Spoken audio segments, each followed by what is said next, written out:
Assalamualaikum warahmatullahi wabarakatuh. Perkenalkan, nama saya Erika Amelia Rauda Triswanda dari kelas 10B dan rekan saya. Nama saya Katrunada. Nama saya Hirunida. Dan saya Cynthia Sisilia. Di sini kami akan menjelaskan tentang penginderaan jauh dan cara kerjanya. Pengertian penginderaan jauh dikutip dari laman Sampurna Akademi. Penginderaan jauh adalah teknik untuk mengukur dan mengakuisisi data dari suatu objek. Alat untuk akuisisi data yang tidak kontak langsung dengan objek penelitian. Selain itu, menurut Lillison dan Kiefer, penginderaan jauh adalah sebuah seni untuk memperoleh informasi tentang objek, wilayah, atau gejala. Analisis data dilakukan tanpa kontak langsung dengan responden penelitian. Seni penginderaan jarak jauh dapat diaplikasikan dalam bidang pemantauan lingkungan, bencana alam, dan iklim. Beberapa contoh penginderaan jauh adalah alat USG, satelit cuaca, dan alat luar angkasa yang memantau planet dari orbit. Cara kerja penginderaan jauh. Penginderaan jauh melakukan pengumpulan data dengan pemantauan dan analisis radiasi elektromagnetik. Energi yang dipantulkan dan dipancarkan pada objek yang diamati hingga menghasilkan sebuah data. Data diperoleh dari sensor yang sudah merekam berbagai panjang gelombang, mulai dari sinar tampak hingga sinar inframerah dan mikrogelombang. Saat proses terjadi, tenaga yang digunakan adalah cahaya matahari. Tetapi penginderaan jauh tidak hanya bisa dilakukan menggunakan cahaya matahari. Seiring perkembangan teknologi, penginderaan jauh terbagi menjadi dua, yaitu A. Penginderaan jauh pasif. Penginderaan jauh pasif adalah proses penginderaan jauh yang menggunakan cahaya matahari sebagai energi utama. Nantinya, cahaya matahari akan bekerja sama dengan komponen penginderaan jauh untuk menghasilkan data yang dibutuhkan. B. Penginderaan jauh aktif. Penginderaan jauh aktif adalah proses penginderaan jauh yang menggunakan tenaga buatan sebagai energi utama.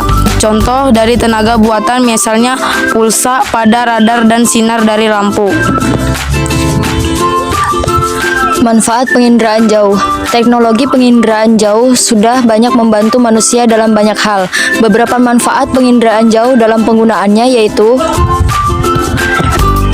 membantu memberikan gambaran dari objek yang berada di suatu wilayah, misalnya seperti kondisi permukaan bumi, gunung, laut, sungai, dan lainnya.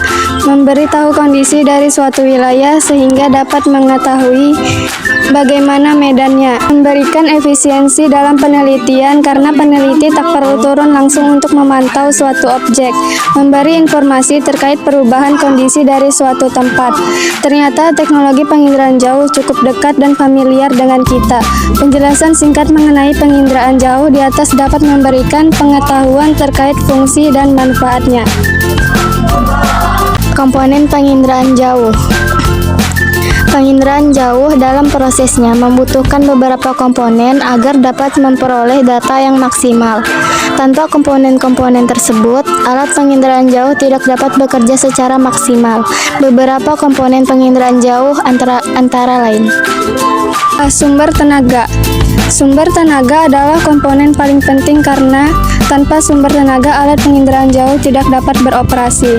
Sumber tenaga yang dimaksud adalah cahaya matahari atau tenaga buatan lainnya yang dapat menghasilkan suhu. B. Atmosfer. Atmosfer menghasilkan beberapa molekul seperti oksigen, karbon dioksida, hidrogen, nitrogen, dan lainnya. Molekul-molekul ini dapat mempengaruhi kinerja dari alat penginderaan jauh dalam menyerap seberapa banyak sumber tenaga. C. Interaksi tenaga dan objek. Interaksi tenaga dan objek adalah interaksi yang terjadi antara tenaga dan objek saat proses penginderaan jauh berlangsung. Misalnya, foto yang dihasilkan terlihat gelap karena saat objek dipantau daya pantul dari sumber tenaga rendah. Interaksi tenaga dan objek akan menyebabkan hasil foto dari tiap objek berbeda-beda. D. Sensor dan wahana. Sensor adalah alat yang dipasangkan pada wahana dan berfungsi untuk mendeteksi objek dan menentukan lokasinya. Sensor nantinya akan menghasilkan foto yang sudah ditentukan dari jarak mana objek yang dipantau layak diambil. E. Perolehan data. Perolehan data adalah komponen yang akan menunjukkan data yang diperoleh dari pantauan alat. Data yang dihasilkan terbagi dua, yaitu data manual dan data numerik. Data ini didapatkan dari hasil pantulan objek dan dapat dijadikan data untuk melanjutkan penelitian. F. Penggunaan data. Penggunaan data adalah komponen akhir yang juga penting dalam penginderaan jauh. Penggunaan data adalah saat data berupa foto yang diperoleh dari pantauan diolah dan digunakan untuk keperluan tertentu. Data ini dapat digunakan pada berbagai bidang seperti kependudukan, pemetaan, meteorologi, dan klimatologi.